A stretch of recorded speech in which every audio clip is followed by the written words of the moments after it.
शिव भक्त मार्कंडेय भगवान शिव जी की कथाएं शिक्षाप्रद कथा।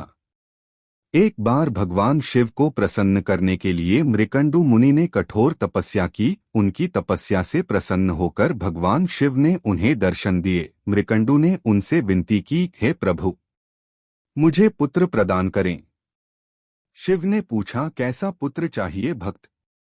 ऐसा कि जिसकी आयु तो लंबी हो किंतु गुण कोई न हो, अथवा जो बुद्धिमान हो, गुणी हो किंतु जिसकी आयु मात्र 16 वर्ष की हो। मुनि ने कहा, भगवान, मुझे गुणवान पुत्र चाहिए। शिव ने कहा, तथास्तु। यह वरदान देकर शिव अंतर्धान हो गए। समय आने पर मृकंडु की पत्नी मरुद्वती ने पुत्र को जन्म दिया। अनेक ऋषिमुनियों ने आकर प्रसन्नता जताई और बच्चे को आशीर्वाद दिया। ऋषिमुनियों की उपस्थिति में ही मृकंडु दंपति ने बालक का नाम रखा मार्कंडेय। बालक मार्कंडेय बहुत मेधावी निकला। 16 वर्ष की आयु से पहले ही उसने वेदों का ज्ञान प्राप्त कर लिया। उसके आचार्यगण उसकी प्रशंसा करते न थकते। वे कहते, मृकंडु, बहुत भाग्यशाली हो तुम, जो ऐसा होनहार बेटा मिला। लेकिन मार्कंडेय के भाग्य को लेकर उसकी माता बहुत चिंतित रहती। मृकंडु जब उसे समझाते तो वह रोते हुए कहती, स्वामी, मैं भूल नहीं पाती कि शीघ्र ही हमारा बेटा हमसे हमेशा के लिए दूर हो जाएगा। एक दिन की बात है, कुमार मार्कंडेय पूजा के लिए फूल लेने वाटिका में गया हुआ था। लौटा तो उसने अपनी माता को रोते हुए देखा। समीप ही उदास भाव में उनके पिता बैठे हुए थे। माता को रोते हुए देख उसने पूछा, माँ, तुम रो क्यों रही हो? माँ कुछ न बोली, बस धीरे धीरे सिसकियां भरती रही। इस पर मार्कंडेय ने पुनः पूछा, माँ, तुम बोलती क्यों नहीं? बोलो माँ, बोलो, कौन सा दुख है तुम्हें? कहीं ऐसा तो नहीं कि जो तुम चाहती हो वह मैं नहीं कर पाऊंगा? पर देखो माँ, अब मैं बालक नहीं रहा, कल पूरे 16 वर्ष का हो जाऊंगा। तुम्हारी माँ इसीलिए तो रो रही है। पुत्र पिता धीरे से बोले।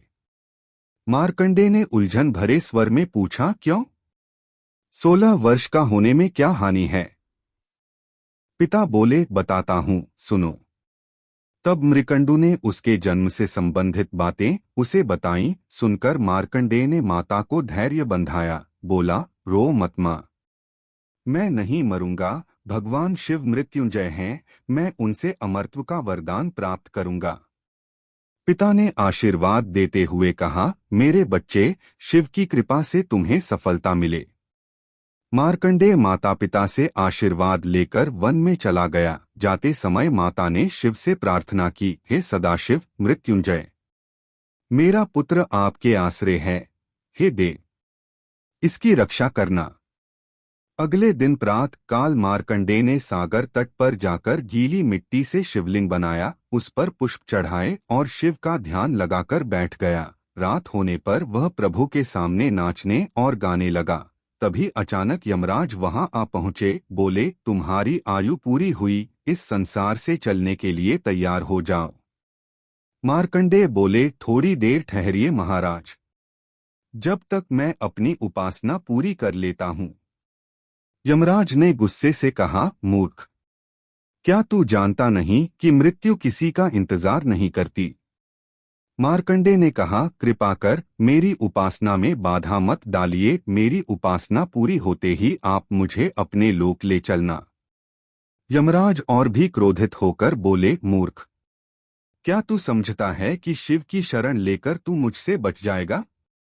तुझे अभी मालूम हो जाएगा कि काल के पाश से कोई नहीं बच सकता। यह कहकर जैसे ही यमराज पाश फेंकने को उद्यत हुए, तभी एक चमत्कार हुआ। एकाएक वहां शिव प्रकट हो गए। मृत्यु के स्वामी को देखकर यमराज ठिठक गए। मार्कंडेय शिव के चरणों में गिर गया। शिव ने उसके मन की इच्छा ताड़ ली और अमरत्व प्रदान कर दिया। आगे चलकर मार्कंडेय को प्रलय काल में स्वयं हरि ने दर्शन दिए और अपना मुख खोलकर उन्हें समूचे ब्रह्मांड के दर्शन कराए। कहा जाता है कि वे आज भी विद्यमान हैं और तीर्थों में आते जाते रहते हैं, नए नए रूपों में।